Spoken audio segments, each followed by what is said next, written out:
Rise up this morning, smile with the rising sun. 3 little birds beside my doorstep, singing sweet songs, a melody's pure and true. They're singing, this is my message to you.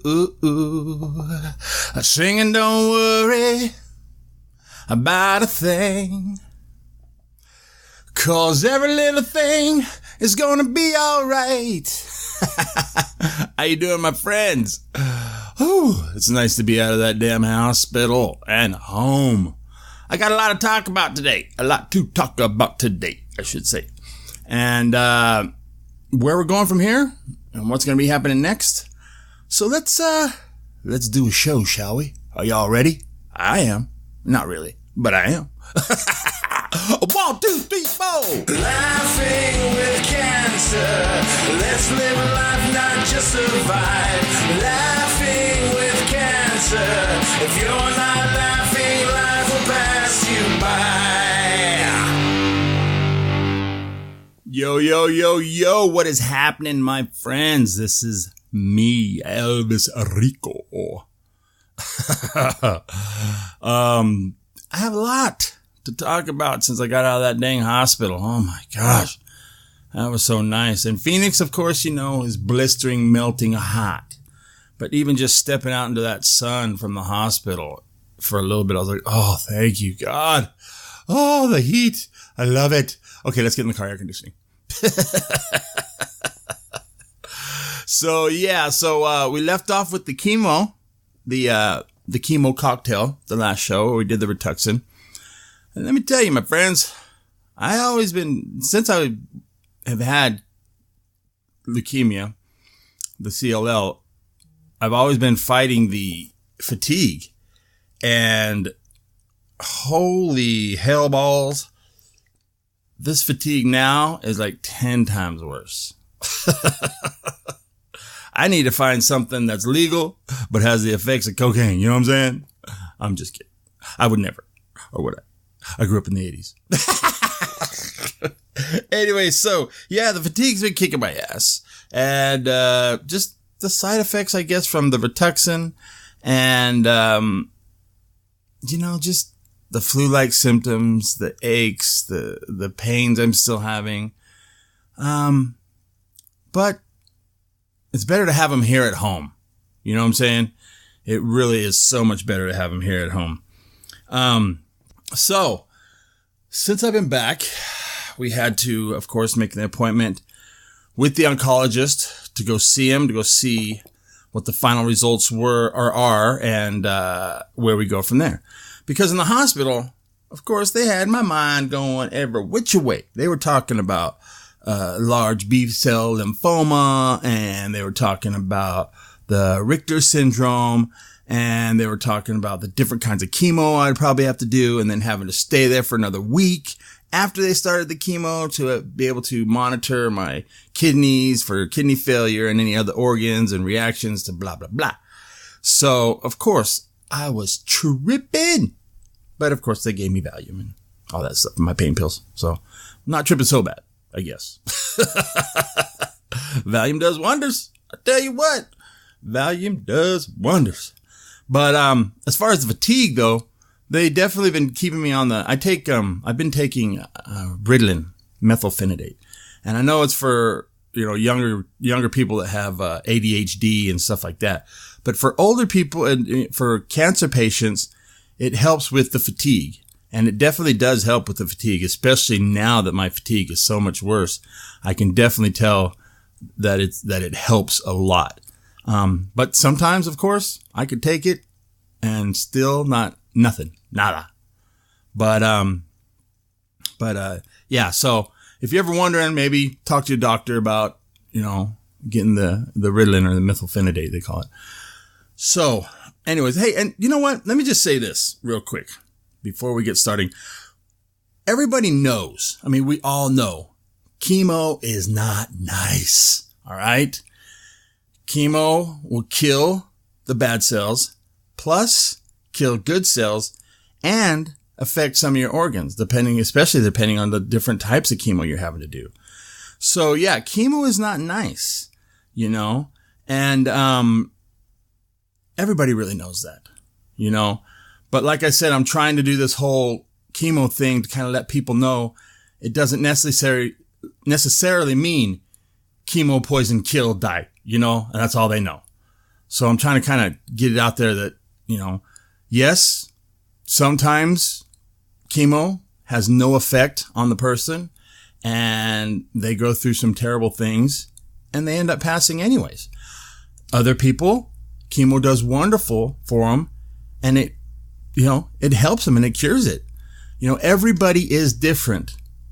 Everybody's body accepts things different. You have to remember that. With that being said, I just wanted to say that because I'm in a lot of the Facebook support groups, the cancers, the CLL cancer support group, the leukemia support group, just cancer survivor support groups, just trying to help people that are going through chemo and that are scared and that don't know what to do. And, a lady had mentioned on one of them saying that, she was really scared because she wanted to know, does chemo kill people? Because somebody told her that if she did the chemo, she was going to die. And so she was scared. And so a lot of people were on there talking about, everybody's different. It affects people differently. It depends on the type of cancer you have, the stage of cancer you're at, and different stuff like that. And then, of course, this guy gets on there and he starts saying, I wouldn't put chemo in my body with a gun to my head. I've done studies on cancer and blah, blah, blah. And this is what you need to do and change your diet to this. And this is how you should go. And that's what will cure your cancer. And so, of course, I had to respond back going saying, wow, that's amazing. You had cancer and that's what cured it? Unbelievable. Of course, he responds back. Says, yeah, and basically, no, but my mate did. I guess he must have been from England or wherever it is where they said, he said, me mate did and he died from it. And I've done all these studies and I know that you should be doing this. I told him, you must be the smartest motherfucker in the world because you've never had cancer or did chemo, but yet you're telling everybody how they should be riding their roller coaster. First off, you don't know what type of cancer they have. You don't know what stage of cancer they are. You don't know how severe it is, and they have to make a decision right then. Their support group, family, discuss whatever, but in the end, it's their decision to make and know the consequences of what could happen and what couldn't happen if you don't. So, and of course he went back on there and saying blah, blah, blah. And I basically had to tell him, you know what, dude, you can't tell anybody. You don't know where they're at mentally with this, or physically with this unless you've done it. So, and if that's the case, then, just go fuck yourself. Anyway, it had me riled up. So I just want to say, you can't really tell somebody how they should go about riding their roller coaster ride, because in all, you're already mentally freaking out. You don't know which direction to take, So yeah, if you're diagnosed with cancer at an early stage, yeah, you have that time to do the research, change your diet, eat better, cut out sugars, cut out carbs, do all that, and that's, I'm sure that's the best thing to do. Of course, so the sugar is terrible for you for one, so yeah, if you have that time to do it, but if they say, listen, this has progressed quickly, we have to do something now, do you go, okay, I'm going to wait. And in the meantime, while I'm doing research or whatever and trying to figure out something else to do and not do chemo, the cancer's spreading like crazy and you die. You know what I mean? So that's kind of like how I was thinking in the hospital when they were telling me all this and how fast my cancer had progressed in a matter of 4 weeks. So I was thinking to myself, do I wait? Do I go to the Mayo Clinic? How long is it going to take them for them to do their tests and stuff like that? And in that time while I'm waiting, has it progressed faster? And am I going to have to do even worse type of chemo? or do I start now and, hopefully kick it in the butt right now, So I had to make that decision. So, you can't just tell somebody this is how they should do it and you're going to die if you fucking take chemo. And, I'm sorry to say, but yes, people have died and they just couldn't take the chemo because chemo is not nice, or radiation. They were telling me my hair is going to fall out. Oh my God. I can't lose my hair, man. My hair is everything to me. You know what I mean? Oh, thank you, do. Oh, thank you very much. So, oh man. So anyways, get out of the hospital. We'll get back to this. Now, I just wanted to say that because there's been a lot of people that on these different things have been saying, you shouldn't be doing chemo. You should be doing that. Like, don't tell me, I have leukemia. Leukemia doesn't have me. So you don't tell me. Oh my goodness. Anyway, so we get out of the hospital. I did the round of Rituxan first. And then the doctor says, okay, we will see you on Tuesday. Excuse me. And after that, we will. So anyways, so he said, we'll see you on Tuesday. So I go in there on Tuesday. And of course, he says, well, the pathologists haven't quite got back to me. They're supposed to call me today or tomorrow, and I will call you and we'll set up a time on Thursday to do this, to a whole consultant thing of what we're going to do, what direction and all that, and probably follow with the chemo the next week. I was like, okay, well, that kind of sucks. More waiting. I was like, all right. So I go home, and not but an hour later, the oncology office calls me and says, the doctor would like to know if you could change your appointment.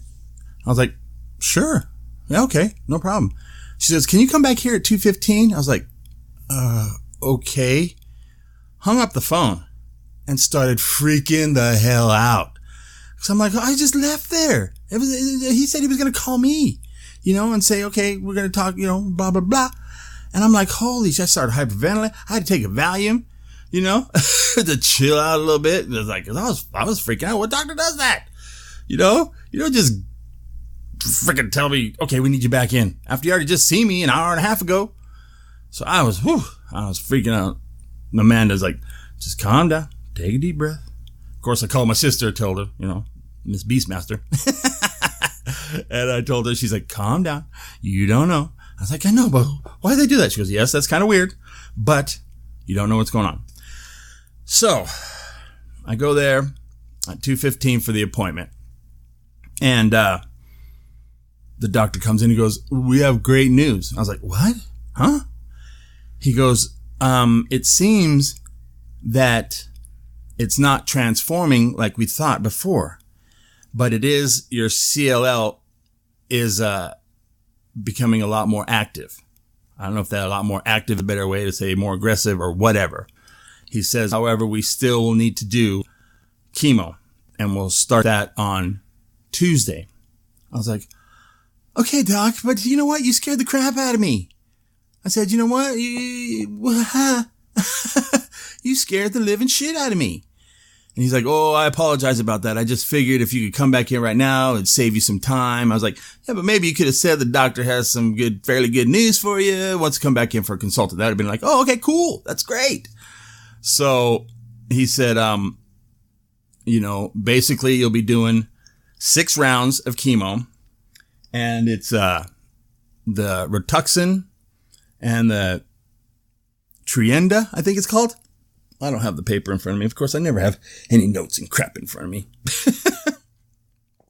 But basically, I'll be doing Rituxan and the Trienda one day, and then the next day, Trienda, and then doing blood work and all that kind of stuff to find out how everything's going, and then do the second round. So basically, it'll be 2 days a month that I'll be doing the chemo, which is, to me, a lot better than what they were saying in the hospital, So, however, I'm still looking up side effects and different stuff like that. And I have some friend in Vegas that just had gone through the treatment of the same kind of stuff that that I'm going to be going through. And she said, basically the Rituxan, it's not as bad, but this, Trienda, or whatever it's called, the Trienda. I don't know. Next show, you guys will hear the nurse tell me exactly how they pronounce it. But she said that stuff's not so nice, because she said that she had, her fatigue was terrible, which that's going to suck. So I already know that's going to happen.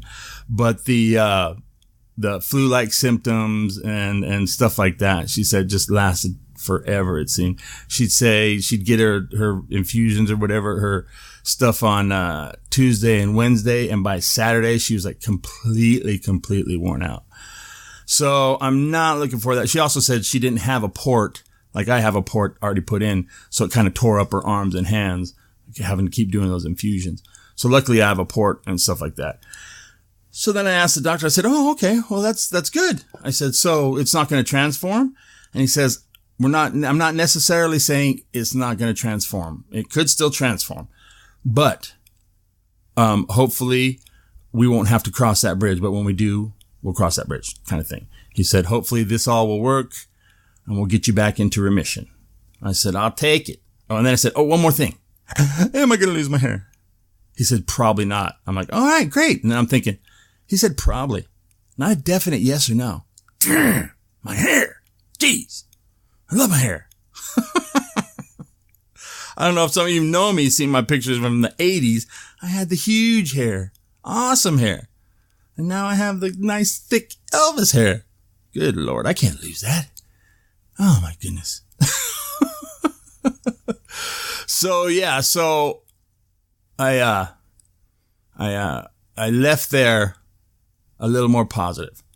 Now, the reason I was singing the Bob Marley Three Little Birds, 'cause every little thing is gonna be all right.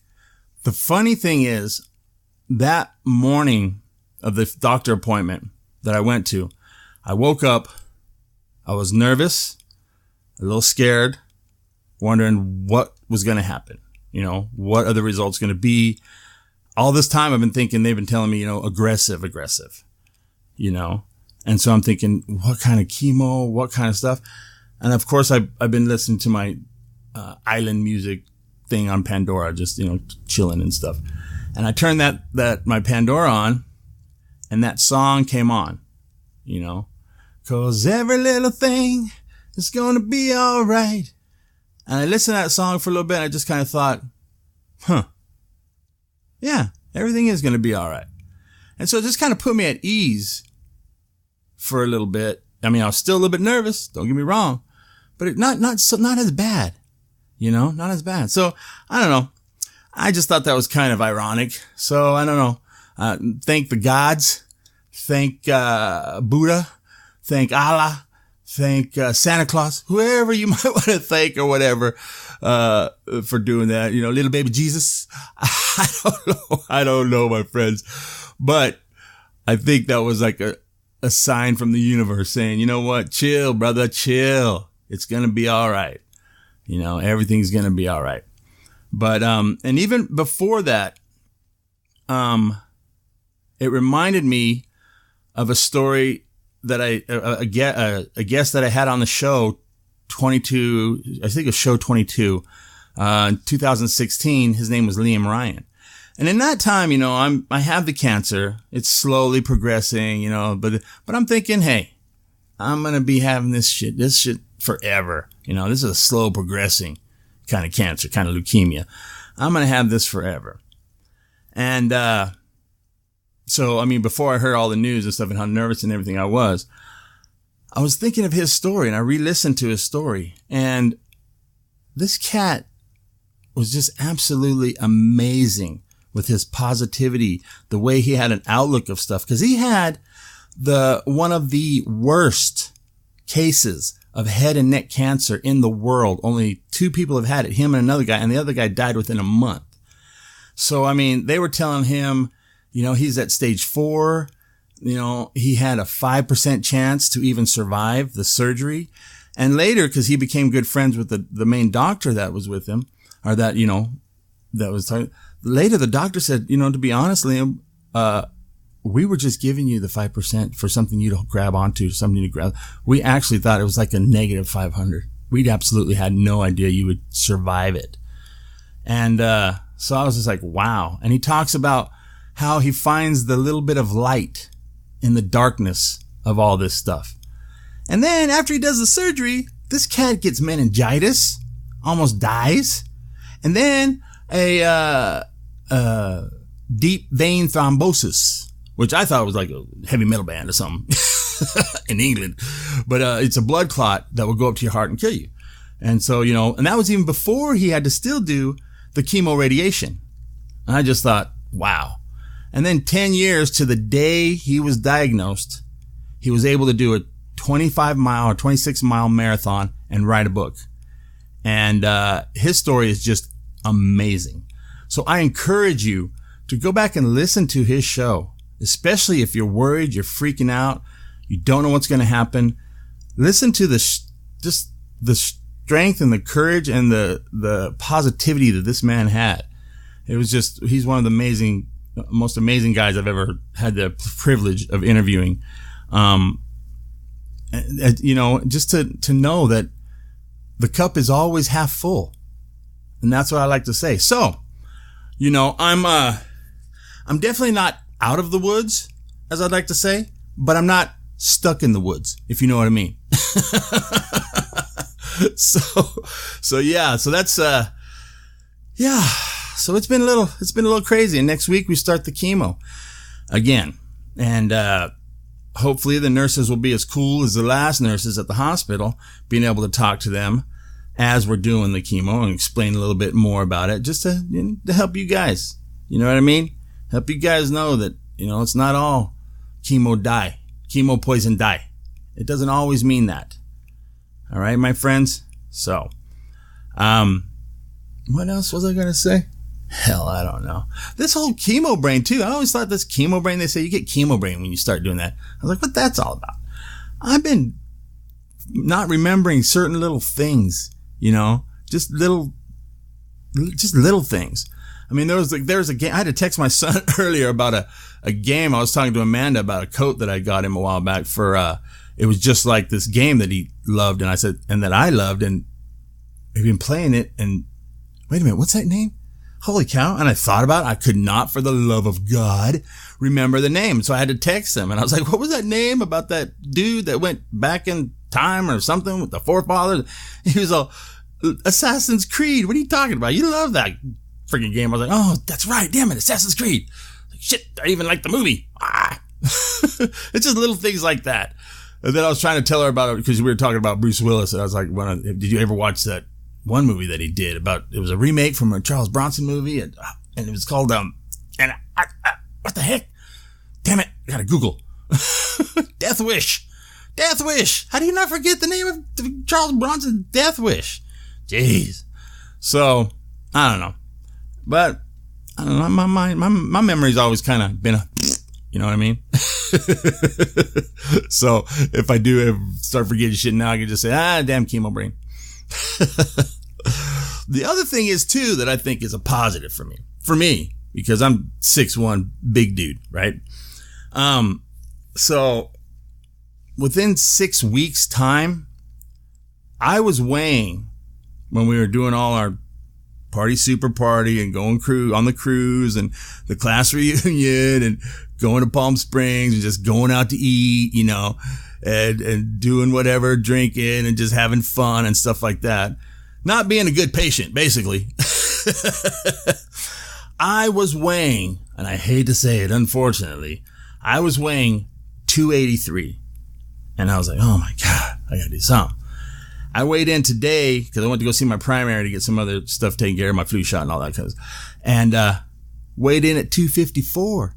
So in 6 weeks, I lost like 29 pounds. I was like, oh, hell yes. That's what I'm talking. The cancer diet, baby. Or the chemo diet, whatever you want to call it. But I'll call it the cancer diet right now because I just did chemo last week, so I can't quite call it the chemo diet. But yeah, the cancer diet. It's just, wow. I know, you know what I mean? I'm like, but hey, I'll get down to hopefully maybe about 220. Because that BMI is bullshit. You know, I'm a big guy, 6'1". I don't have the frame to be what they say, 100 or 190 pounds, 191 pounds. Even if I wasn't sick, I weighed 191 pounds. The way my body frame is, I look like I had cancer. So I'm like, I'll get down to 220, but then that's it. We're not doing it no more. You better start putting some burgers or some crap back in me and put that weight back on or something. No, but I have been changing my whole diet. I know I've talked about before about sugar detox and changing your diet, blah, blah, blah. But you do it, then you just, I don't know. You end up just going out and having fun, enjoying all the good food out there that's full of sugar, full of carbs. And then, of course, when your cousin ends up buying a sports bar, what are you doing? Then you're down there drinking beers. So, but from this point on, I want this to go good. I want it to go into remission, of course. I'm still going to have, to be cautious and everything. Infection is going to be, my immune system is going to be way down. I can't be going to a lot of different places, but I am carrying hand sanitizers and all that kind of stuff. Always using it, being cautious about that. If I do go somewhere like a theater or something like that, I might end up taking a mask or something just to wear.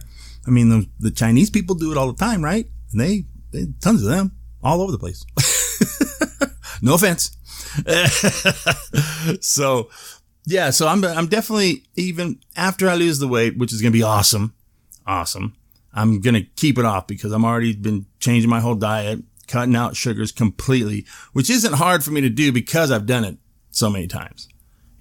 I know how to do it. I know what I shouldn't be eating, what I should eat. I know how to cook. I know what I should cook, what I shouldn't cook, and different stuff like that. But you definitely have to be aware of what ingredients are in stuff that you get at the store. Because if you go to the store, if they took out everything in the grocery store nowadays that had sugar or fructose or whatever it is, that syrup, whatever the hell that is. You know what I'm talking about.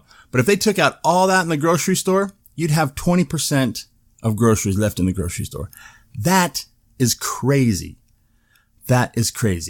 So cutting out sugar is a big thing right now. And it's hard because, they put sugar and stuff, make it taste good. But you can also have good stuff if you learn how to cook it right, learn how to make it right, and be proactive. And of course, I'm still doing my essential oils. I love my essential oils. As a matter of fact, the nurses at the hospital are like, oh my God, every time I come in your room, it smells so good. I said, that's right, because it's my essential oils. She's like, I wish all the patients had essential oils in their room. Geez, my room smells wonderful. I was like, that's right. Of course, I can't diffuse, but I was able to put my oils on my wrists and my feet like I do regularly. So, yeah, I'm going to keep on with my essential oils. Of course. I believe in them. I mean, there was one point in the hospital, my headaches were getting so bad, and I was waiting for them to give me this medication that's supposed to be for, bad headaches, or some Tylenol. I just wanted something, and they were taking forever. And so I was like, oh wait, I have my peppermint in my little thing over there. So I put some peppermint on my temple, on both sides of my temple there. And within 10 minutes, my headache started to go away. I was like, oh, why didn't I remember that I had the peppermint in it? So I do believe in my essential oils, and, so I'm keeping that, of course. I'm already addicted to my essential oils. I can't help it. Oh my goodness. So, that's kind of where we're at right now. Of course, I've never been one to keep my shit organized, as far as my medications, my files and different stuff like that. Cause I always figured, hey, this is a slower progressing cancer. I might have this crap forever. But, I just have all my medication, whatever they have me on, in a bag, just taking it, whatever. So luckily, Amanda is like obsessed with organizing shit and alphabetizing stuff. So she's been helping me get my shit together. So bless her heart. She's probably thinking, this unorganized mother trucker. But, so, now I have my binders with all my files from the hospital, my files from the oncologist, and all that kind of just organized and scans and stuff like that. So, they did said hopefully after a month or two, they'll be able to do a PET scan to make sure that maybe hopefully my spleen is starting to go back down to normal size. Right now it's still enlarged and stuff. But you know what, my friends? Every little thing is going to be all right. As long as no sick people be coming around me, coughing and hacking on me. Damn it. Oh my goodness. So yes, on Tuesday, we will be doing, hopefully I'll be able to I'm going to do a show anyways about the second round of chemo and this other type of chemo I'm doing and all that good stuff. And hopefully the nurses, like the nurses at the hospital on the oncology floor, will be way cool and be able to talk to me and talk to us, I should say, about what's going on and how we're doing this and all this stuff like that and why we're doing it. You know, so we can not only inform myself, but inform you cats too. You know what I'm saying? So I will definitely be doing another show on Tuesday with that and then hopefully getting it out there. And I want to thank everybody who has been listening to my show and all the downloads and stuff like that. But I've been getting a crap load of downloads in the last week or so. I'm like, wow, that's crazy. That's good though, right? Keep it up. Maybe one of these sponsored cats will have me out there just doing some kind of read or something. I don't know. I don't care. Whatever. As long as we're helping, as long as I'm helping, we're all good, my friends. I also want to remind everybody that not only, of course, unfortunately, Leukemia Awareness Month, September. Yeah, I'm very aware. So I do the Light the Night walk every year for the Leukemia Lymphoma Society. And, I'm going to be posting on my Facebook the stuff that my cousin's bar, Under Review, is doing a lot to help raise money. They're doing a raffle for the Suns basketball that is signed by the Suns, all the Suns players, the Phoenix Suns players on the basketball. So that's going to be one of the raffles and some other stuff that's going to be raffled off. So I'm definitely going to let everybody know on my Facebook how they can get involved with either just donating or trying to get in on the raffle or what you can do to help.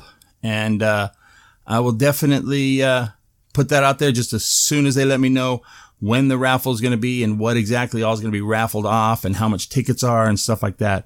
So I can get that out to you guys too. So make sure you check out my Facebook, my Laughing with Cancer Facebook, or just my regular Facebook, Richard W. Ochoa. I'm on there too, always posting stuff. Or my Twitter, Laugh with Cancer, or at Elvisrico. My website, of course, laughingwithcancerpodcast.com. We'll have all that stuff like that. Or just email me at laughingwithcancer@gmail.com. And I'll get back with you cats. You know what I'm saying? Oh, thank you, do. Oh, thank you very much. Oh my goodness. So, I pretty much think that's it. I'm sure I forgot something that was important to say. Not too important, I guess. Well, I mean, this is all important. Now, who cares? I don't know. I got Valiums and painkillers. I'm good, brother. I'm good. And I'll probably finish this up and go pass out. But I want you guys to stay positive, all right? I want you guys to know that you're not alone out there if you're going through chemo, you're going through all this stuff. That, you know, you need a good support group. You need positive people around you. And yeah, if you're able to change your diet, do research and all that stuff, then yes, definitely do that. But, you know, like I said before, when it comes down to it, you're the one that has to make the decision. And if you have a good support group, they'll back you up 100%. Just like all my buddies been calling me all the time, almost every day since all this happened. Just to talk, you know, just to bullshit with me, see how I'm doing, what's going on. Talk to us, man. You know, and that's great. And they're like, what can we do? I said, you cats are doing it by texting me, by calling me, all that kind of stuff. So, and of course I have my lovely Amanda that's been by my side 24/7 since all this crap went down. And, like I said, I still got a roller coaster to ride, but it's not going to be as bad as I was thinking. You know what I mean? So with that said, you guys, I want to thank you for listening, and we'll be doing another show in a week with the chemo. Oh my Lord. What a ride, what a ride, what a ride. I love y'all. Peace, love, and stay laughing.